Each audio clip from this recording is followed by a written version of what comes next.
Good morning guys. మనము ఈరోజు hair transplantation class 5 baldness గురించి మాట్లాడుకొని అందులో వాళ్ళు ట్రాన్స్ప్లాంటేషన్ చేస్తే రిజల్ట్స్ ఎలా వస్తాయనే దాని గురించి ఈ వీడియో తెలుసుకుందాము. ఎందుకు క్లాస్ 5 బాల్నెస్ గురించి చెప్తున్నానంటే క్లాస్ 4, క్లాస్ 5, క్లాస్ 6, క్లాస్ 7 బాల్నెస్లో మనకి ఎక్కువ హెయిర్ అవసరం ఉంటుంది. ఎక్కువ హెయిర్ అవసరం ఉన్నప్పుడు ఒక డాక్టర్ కూర్చొని 6 గంటల నుంచి 7 గంటలు కావచ్చు, 10 గంటలు కావచ్చు, ఈ సర్జరీ ఎలా చేస్తారు అనే దాని గురించి కొద్దిగా డీటెయిల్స్ ఇద్దామన్న ఉద్దేశంతో ఈ వీడియో చేయడం జరిగింది.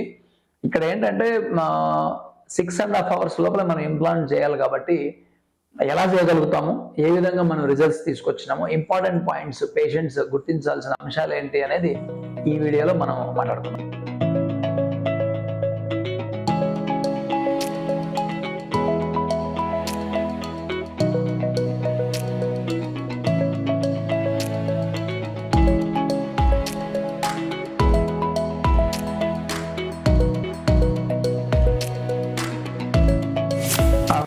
మనం ఇందాక క్లాస్ 5 బాల్నెస్ గురించి మాట్లాడుకున్నాం కదా.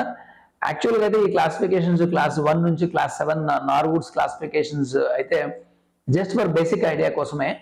ఎందుకంటే పేషెంట్ హెడ్ సైజ్ మీద మన హెయిర్ ట్రాన్స్ప్లాంటేషన్ రిజల్ట్స్ ఆధారపడి ఉన్నాయి. చిన్న తల అనుకోండి 2500 గ్రాఫ్ట్స్ పెట్టినా కూడా మనకు హెయిర్ డెన్సిటీ వస్తుంది. పెద్ద తల అనుకోండి ఒక్కొక్కసారి కొంతమందికి డబుల్ సైజ్ ఉంటుంది, దానివల్ల ఏమవుతుందంటే 2500 కదా 5000 గ్రాఫ్ట్లు పెట్టాల్సి వస్తుంది. అందువల్ల ఈ క్లాసిఫికేషన్స్ అనేది మీరు ఓన్లీ జస్ట్ ఫర్ రెఫరెన్స్ పర్పస్మే వాడుకోండి. నా ఫ్రెండ్ క్లాస్ 3 బాల్నెస్ ఉంది, నాకు క్లాస్ 3 బాల్నెస్ ఉంది, సేమ్ నెంబర్ ఆఫ్ గ్రాఫ్ట్స్ సరిపోతాయంటే అలా కుదరదు. కాబట్టి స్కాల్ప్ సైజ్ మ్యాటర్స్ డెఫినెట్గా. అందువల్ల ఈ రెఫరెన్స్ మాత్రమే class 1 to class 7 baldness, just to understand basics అనమాట. అయితే స్కాల్ప్ సైజ్ మీదనే చాలా మటుకు 80 to 90% మన రిజల్ట్స్ కానీ మన అవుట్కమ్ కానీ డిపెండ్ అయింది. ఇక్కడ ఈరోజు ఈ పేషెంట్కి ఏమైందంటే క్లాస్ 5 బాల్నెస్ ఉంది. క్లాస్ 5 బాల్నెస్ అంటే ఆల్మోస్ట్ ఫ్రంట్ స్కాల్ప్ హెయిర్ లైన్లో, మధ్య స్కాల్ప్లో మరియు క్రౌన్ భాగంలో, నెత్తి మీద కూడా హెయిర్ లేకపోతే మనం క్లాస్ 5 బాల్నెస్ అంటాము. ఇతనికి ఏజ్ 28 years. ఇక్కడ ఒక సెషన్లో మనం బ్యూటిఫుల్ చేంజ్ ఆయనకి తీసుకొని రాగలిగినాం. అలాగే అందరికీ అదే విధంగా అవుతుందంటే జరగకపోవచ్చు. ఇక్కడ మీడియం సైజ్ స్కాల్ప్ ఉంది, తర్వాత డోనర్ బెస్ట్ ఉంది, బెస్ట్ సర్జన్ ఉన్నాడు అండ్ బెస్ట్ టీమ్ ఉంది. ఇక్కడ అన్నిటిలోకెల్లా ఇంపార్టెంట్ పాయింట్ ఏంటంటే best surgeon and best team. అది చెప్పడానికి కోసమే ఈ వీడియో ఎగ్జాంపుల్గా తీయడం జరిగింది. ఎందుకు బెస్ట్ టీమ్ అంటున్నానంటే చాలా క్లినిక్స్లో ఒక డాక్టర్ ఒక నర్సు కూర్చొని హెయిర్ ట్రాన్స్ప్లాంట్ చేయడం జరుగుతుంది. అలా చేసినప్పుడు ఏమవుతుందంటే మనకు తీసిన హెయిర్ వితిన్ 6 to 6.5 hours లోపల ఇంప్లాంట్ చేయకపోతే మనకు రిజల్ట్స్ సరిగా రాదు. తర్వాత ఒక్కొక్క 1 hour టైం ఎక్స్ట్రా లేట్ అయ్యే కొద్దీ మనకు ఆల్మోస్ట్ 20% డెన్సిటీ గ్రోత్ రేట్ తగ్గిపోతుంది అనమాట.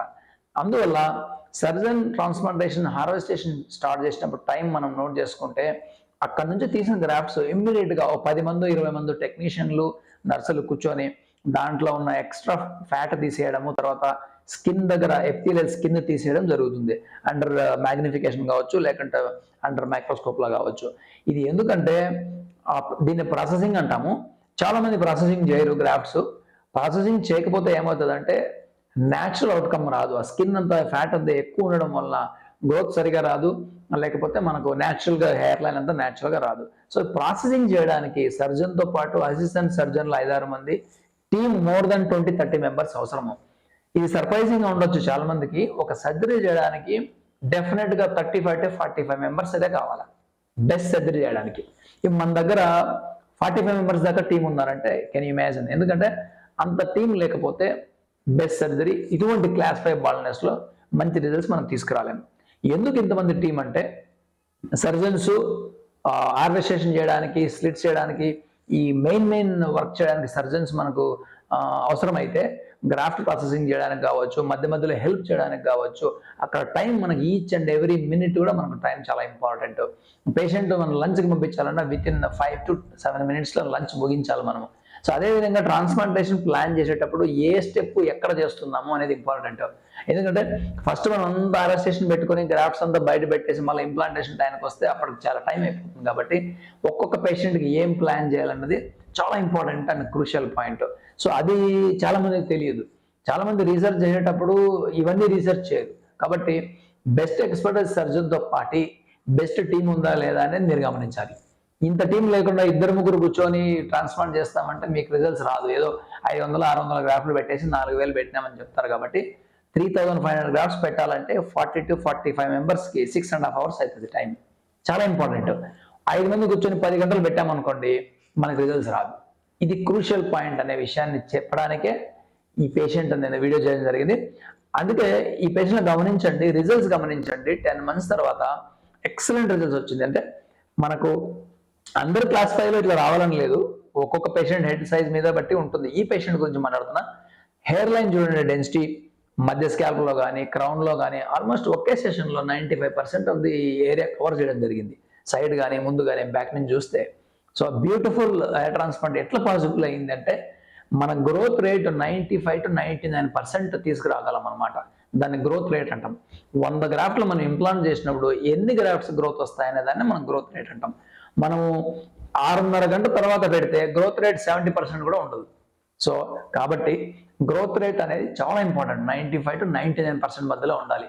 అలా ఉండాలన్నప్పుడు ఎనీ ప్రొసీజర్ మనది, అంటే నేను చెప్పేది ఆర్వెస్టేషన్ నుండి ఇంప్లాంటేషన్ వరకు, దాని ముందు జరిగే ప్రిపరేషన్ అంతా మనం కౌంట్ చేయాల్సిన పని లేదు. ముందు తీసిన గ్రాఫ్ట్స్ ముందే ఇంప్లాంట్ చేయడము, ఇవన్నీ కొన్ని ట్రిక్స్ ఉంటాయి. ఆ తర్వాత రిజల్ట్స్ మనకు ఫెంటాస్టిక్గా వస్తాయి. అటువంటి పేషెంట్ ఇది. రిజల్ట్స్ మీరు చూడొచ్చు, ఎక్సలెంట్గా వచ్చింది. కాబట్టి బెస్ట్ సర్జన్ రీసెర్చ్ చేసేటప్పుడు మీరు టీం ఉందా లేదా అని కూడా ఆలోచించండి. ఎందుకంటే బయట చూసినప్పుడు మీకు అందరూ ఒకే రకంగా కనపడతారు, అందరూ బాగా చేసామని చెప్తారు. కాబట్టి రీసెర్చ్ చేయడం అనేది చాలా ముఖ్యం. సో మీ దగ్గర మీ సర్జన్ చేస్తున్నాడా లేదా, లేకుంటే డాక్టర్ చేస్తున్నాడా లేదా, లేకపోతే టీం ఉందా లేదా, ఎంత పెద్ద టీము అనేది చాలా important. So that's what class 5 baldness guys. మరికొన్ని వీడియోల కోసం ఛానల్లో చూస్తుండండి. మేము మంచి మంచి వీడియోలు మీ ఇన్ఫర్మేషన్ కోసం పెడుతుంటాం. కన్క్లూజన్ ఏంటంటే మనకు ఎంత బాల్నెస్ ఉందో అనవసరము. ఎక్కువ బాల్నెస్ ఉన్న వాళ్ళు అర్థం చేసుకోవాల్సింది ఏంటంటే బెస్ట్ సర్జన్ దగ్గరికి ఎందుకు పోవాలి అంటే these are the reasons. Best surgeon ఉండాలి, బెస్ట్ టీం కూడా ఉండాలి. బెస్ట్ టీం మెయింటైన్ చేయడం అంటే అదంత ఈజీ కాదు. ఎందుకంటే ఒక్కొక్క టెక్నీషియన్ కావచ్చు, అసిస్టెంట్ సర్జన్ కావచ్చు, ట్రైన్ చేయడానికి 2-3 సంవత్సరాలు పడుతుంది. ఆ టీంని మెయింటైన్ చేయడం అనేది కూడా ఒక మంచి ట్రిక్. అట్లాంటి మంచి మైండ్ సెట్ ఉన్న సర్జన్ దగ్గరికి మనం వెళ్ళాలి. ఎందుకంటే ఒక 30-40 మందిని మెయింటైన్ చేసే టీం కెపాసిటీ సర్జన్కి ఉందంటే ఆయన మీ సర్జరీ చాలా బాగా చేయగలరని అర్థం. ఎందుకంటే మన సబార్డినేట్స్తో మనం చాలా బాగా ఉండాలి. వాళ్ళు బాగుంటేనే మనం మంచి సర్జరీ చేయగలం. వాళ్ళు ఎటువంటి మూడ్లో ఉన్నారని మనం టీంకి కెప్టెన్ లాగా ఎట్లా ఒక టీంకి సర్జన్ చాలా ఇంపార్టెంట్. మనం ఒక్కరే వర్క్ చేస్తే 100% రిజల్ట్స్ తీసుకురాలేము. మనతో పాటు అసిస్టెంట్ సర్జన్లు, టీము అందరూ మంచిగా ప్యాషనేట్తో వర్క్ చేయాలి. కన్క్లూజన్ ఏంటంటే బెస్ట్ సర్జన్తో పాటు బెస్ట్ టీం కూడా మీరు రీసెర్చ్ చేసి చేసుకోగలిగితే మీరు చేస్తున్న తక్కువ గ్రాఫ్ట్లు అయినా గ్రోత్ రేట్ ఎక్కువ ఉంటుంది. సో 95% అబోవ్ గ్రోత్ రేట్ ఉందంటే మీ ట్రాన్స్ప్లాంట్ చాలా బాగా వస్తుంది. అది చాలా ఇంపార్టెంట్ అని చెప్పడానికి ఈ వీడియో చేయడం జరిగింది. Thanks for watching our videos. మరికొన్ని వీడియోల కోసము ఛానల్లో మీరు వాచ్ చేస్తూ ఉండండి. Thank you.